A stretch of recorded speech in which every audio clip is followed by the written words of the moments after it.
Hi Litton. ஏன்டா லிதனு இங்கே பாருங்க, என்ன சாப்பிட்றீங்க? இது பேர் என்ன? என்ன?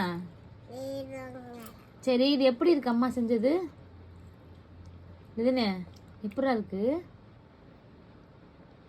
சொல்லு. வீடியோ எடுக்க வேணாமா? சரி வீடியோ எடுக்கல. சரி வீடியோ எடுக்காத. நீ சொல்ற நம்மகிட்ட எப்படி இருக்கு? வீடியோ எடுக்கல, நான் அங்கிட்டு பார்த்துட்டு இருக்கிறேன். இந்த சப்பாத்தி எப்படிடா இருக்கு அம்மா செஞ்சது? எம்மியா இருக்கா? தேங்க்யூடி தங்கம். டெய்லி செஞ்சு தட்டுமா? பிடிச்சிருக்கா உனக்கு? சரி நல்லா சாப்பிடுங்க.